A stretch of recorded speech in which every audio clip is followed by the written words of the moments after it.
The Book of Life by Upton Sinclair. Chapter 18. The Unity of the Body discusses the body as a whole, and shows that health is not a matter of many different organs and functions, but is one problem of one organism. The reader who has followed our argument this far will understand that we are seldom willing to think of the body as separate from the mind. The body is a machine, to be sure, but it is a machine that has a driver. And while it is possible for a sound machine to have a drunken and irresponsible driver, such a machine is not apt to remain sound very long. Frequently, when there is trouble with the machine, we find the fault to be with the driver. In other words, we find that what is needed for the body is a change in the mind.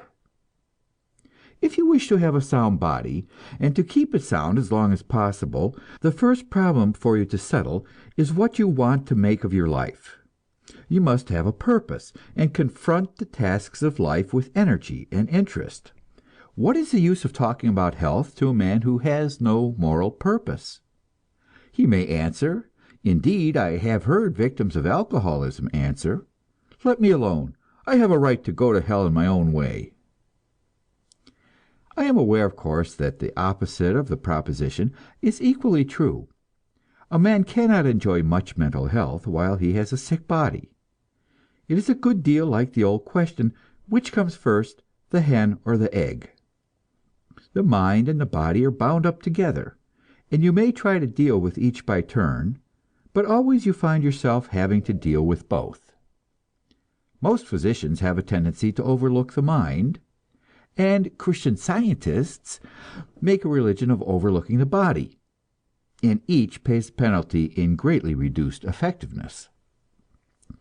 My first criticism of medical science as it exists today is that it has a tendency to concentrate upon organs and functions, and to overlook the central unity of the system. You will find a doctor who specializes in the stomach and its diseases, and is apt to talk as if the stomach were a thing that went around in a world all by itself. He will discuss the question of what goes into your stomach, and overlook to point out to you that your stomach is nourished by your bloodstream, which is controlled by your nervous system, which in turn is controlled by hope, by ambition, by love, by all the spiritual elements of your being. A single pulse of anger or of fear may make more trouble with the contents of your stomach than a doctor's pepsins and digestive ferments can remedy in a week. Of course, you may do yourself some purely local injury, and so for a time have a purely local problem. You may smash your finger, and that is a problem of the finger.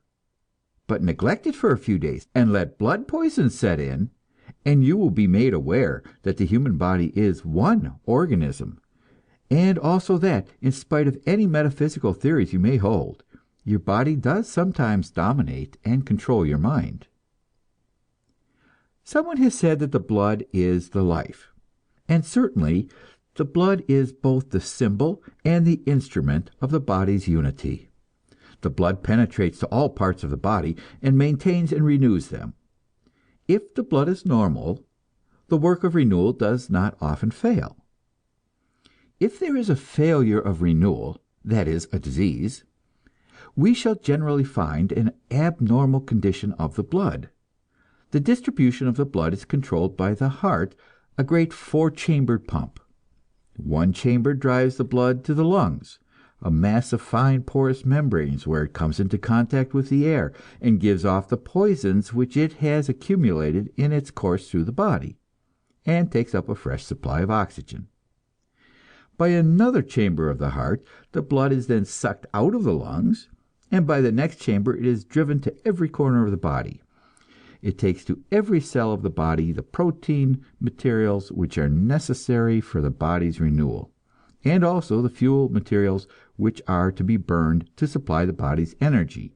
Also it takes some 30 million millions of microscopic red corpuscles, which are the carriers of oxygen, and an even greater number of the white corpuscles, which are the body's scavengers, its defenders from invasion by outside germs. There are certain outer portions of the body, such as nails and the scales of the skin, which are dead matter produced by the body and pushed out from it, and no longer nourished by the blood. But all the still living parts of the body are fed at every instant by the stream of life. Each cell in the body takes the fuel which it needs for its activities, and combines it with the oxygen brought by the red corpuscles. And when the task of power production has been achieved, the cell puts back into the bloodstream not merely the carbon dioxide, but many complex chemical products, ammonia, uric acid, and the fatigue poisons indol, phenol, and skatol. The bloodstream bears these along and delivers some to the sweat glands to be thrown out, and some to the kidneys, and the rest to the lungs. All of this complicated mass of activities is in normal health perfectly regulated and timed by the nervous system. You lie down to sleep, and your muscles rest, and the vital activities slow up. Your heart beats only faintly, but let something frighten you, and you sit up, and these faculties leap into activity. Your heart begins to pound, driving a fresh supply of blood and vital energy. You jump up and run, and these organs all set to work at top speed. If they did not do so, your muscles would have no fresh energy.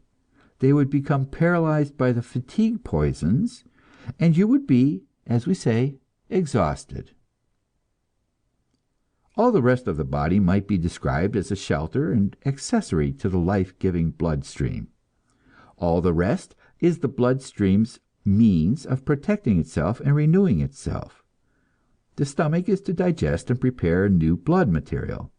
The teeth are to crush it and grind it. The hands are to seize it. The eyes are to see it. The brain is to figure out its whereabouts.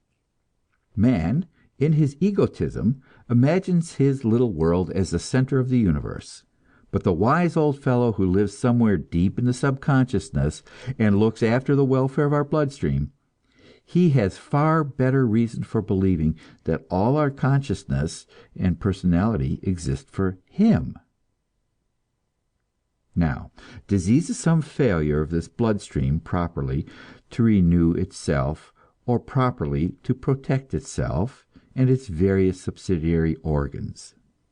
When you find yourself with a disease, you call in a doctor, and unless this doctor is a modern and progressive man, he makes the mistake of assuming that the disease is in the particular organ where it shows itself. You have, let us say, follicular tonsillitis. These medical men have a love for long names, which have the effect of awing you and convincing you that you are in desperate need of attention. Your throat is sore, your tonsils are swollen and covered with white spots. So the doctor hauls out his little black bag and makes a swab of cotton and dips it, say in Lysol, and paints your tonsils. He knows by means of the microscope that your tonsils are covered and filled with a mass of foreign germs which are feeding upon them. Also he knows that Lysol kills these germs, and he gives you a gargle for the same purpose, puts you to bed, and gradually the swelling goes down. And he tells you that he has cured you and sends you a bill for services rendered. But maybe the swelling does not go down. Maybe it gets worse and you die. Then he tells your family that nature was to blame. Nature is to blame for your death, but it never occurs to anyone to ask what nature may have had to do with your recovery. I do not know how many thousands of diseases medical science has now classified, and for each separate disease there are complex formulas, and your system is pumped full of various mineral and vegetable substances which have been found to affect it in certain ways. Perhaps you have a fever. Then we give you a substance which reduces the temperature of your bloodstream. It never occurs to us to reflect that maybe nature has some purpose of her own in raising the temperature of the blood. And this might be, so to speak, the heat of conflict, a struggle she is waging to drive out invading germs. and that possibly it would be better for the temperature to stay up until the battle is over. Or maybe the heart is failing. Then our medical man is so eager to get something into the system that he cannot wait for the slow process of the mouth and stomach. He shoots some strychnine directly into the bloodstream. It does not occur to him to reflect that maybe the heart is slowing up because it is overloaded with fatigue poisons, of which it cannot rid itself, and that the effect of stimulating it into fresh activity will be to leave it more dangerously poisoned than before. We are dealing here with processes which our ancient Mother Nature has been carrying on for a long time, and which she very thoroughly understands. We ought therefore to be sure that we know what is the final effect of our actions. More especially we ought to be sure that we understand the cause of the evil, so that we may remove it, and not simply waste our time treating symptoms, putting plasters on cancer. This is the fundamental problem of health, and in order to make clear what I mean, I am going to begin by telling a personal experience, a test which I made of medical science some 12 or 14 years ago, in connection with one of the simplest and most external of the body's problems, the hair. First, I will tell you what medical science was able to do for my hair, and second, what I myself was able to do when I put my own wits to work on the problem. I had been overworking, and was in a badly run-down condition. I was having headaches, insomnia, ulcerated teeth, many symptoms of a general breakdown. Among these, I noticed that my hair was coming out. I decided that it was foolish to become bald before I was 30, and that I would take a little time off, and spend a little money, and have my hair attended to.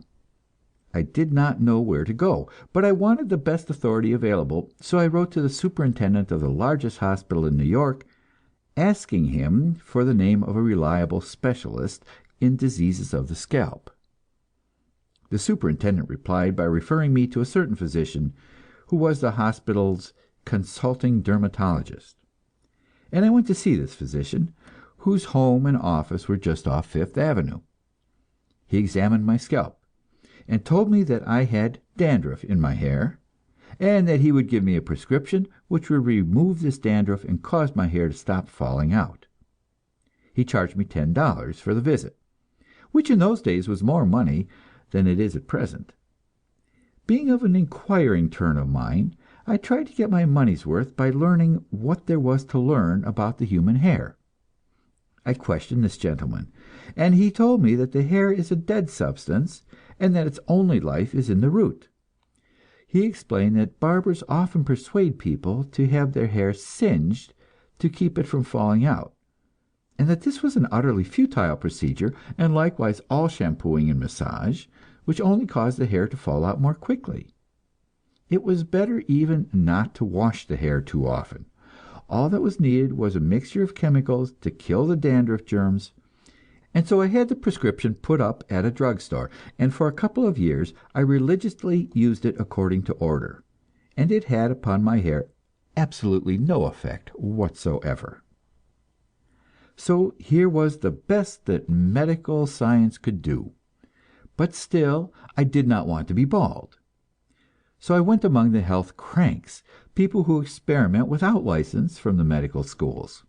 Also, I experimented upon myself, and now I know something about the human hair, something entirely different from what the rich and successful consulting dermatologist taught me, but which has kept me from becoming entirely bald. First, the human hair is made by the body, and it is made, like everything else in the body, out of the bloodstream. It is perfectly true that the dandruff germ gets into the roots and makes trouble, and that the process of killing this germ can be helped by chemicals. But it does not take a $10 prescription. It only takes 10 cents worth of borax and salt from the corner grocery. Put a little into a saucer, moisten it, rub it onto the scalp, wash it out again. But infinitely more important than this is the fact that healthy hair roots are a product of healthy blood, and that unhealthy blood produces sick hair roots, which cannot hold in the hair. Most important of all is the fact that in order to make healthy hair roots, the blood must flow fully and freely to these hair roots, whereas I had been accustomed for many hours every day of my life to clap around my scalp a tight band, which almost entirely stopped the circulation of life-giving blood to my sick hair roots. In other words, by wearing civilized hats, I was literally starving my hair to death. As soon as I realized this, I took off my civilized hat and have never worn one since. As a rule, I don't wear anything. On the few occasions when I go into the city, I wear a soft cap. Now and then, I experience inconvenience from this. The elevator boy in some apartment house tells me to come in by the delivery entrance, or the porter of a sleeping car will not let me in at all. I remember discussing these embarrassments with Jack London, who went even further in his defiance of civilization, and wore a soft shirt. It was his custom, he said, to knock down the elevator boys and sleeping car porters. I realized that that might be all right for him, because he could do it, whereas I was reduced to the painful expedient of explaining politely why I went about without the customary symbols of my economic superiority. The consulting dermatologist had very solemnly and elaborately warned me concerning the danger of moving my hair too violently, and thus causing it to come out. But now my investigations brought out the fact that moving the hair, that is, massaging the scalp, increases the flow of blood to the hair roots, and further increases resistance to disease. As for causing the hair to fall out, I discovered that the more quickly you cause a hair to fall out, the greater is the chance of your getting another hair. If a hair is allowed to die in the root, it kills that root forever. But if it is pulled out before it dies, the root will make a new hair. Every beauty parlor specialist knows this. She knows that if a hair is pulled, it grows back bigger and stronger than ever, and so to pull out hair is the last thing you must do if you want to get rid of hairs. I know a certain poet who happens to have been well endowed with physical graces by our Mother Nature.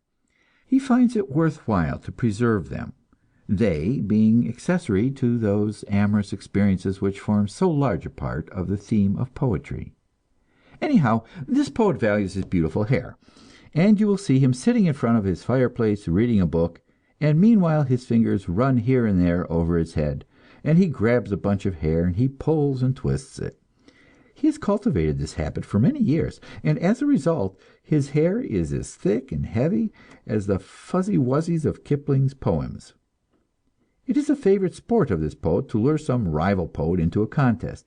He will mildly suggest that they take hold of each other's hair and have a tug of war. The rival poet, all unsuspecting, will accept the challenge, and my friend will proceed to haul him all over the place to the accompaniment of howls of anguish from the victim, and howls of glee from the victor, who has, of course, a scalp as tough as a rhinoceros hide. I am not a poet, and it is not important that I should be beautiful, and I have been too busy to remember to pull my hair, but by giving up tight hats and by limiting the amount of my overworking, I have managed to keep what hair I had left when the hair specialist had got through with me.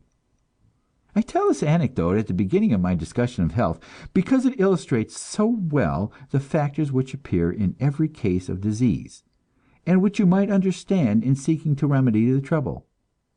We have a phrase which has come down to us from the ancient Latins, vis medicatrix naturae, which means the healing power of nature. So long ago men realized that it is our ancient mother who heals our wounds, and not the physician. Out of this have grown the cults of nature cure enthusiasts, and according to the fashion of men, they fly to extremes just as unreasonable and as dangerous as those of the pill doctors they are opposing. I have in mind a man who taught me probably more than any other writer on health questions, and with whom I once discussed the subject of typhoid, how it seemed to affect able-bodied men in the prime of their physical being. This, of course, was contrary to the theories of nature cure, and my friend had a simple way of meeting the argument. He refused to believe it. He insisted that, as with all other germ infections, it must be a question of bodily tone. No germ could secure lodging in the human body unless the body's condition was reduced. But how can you be sure of that? I argued.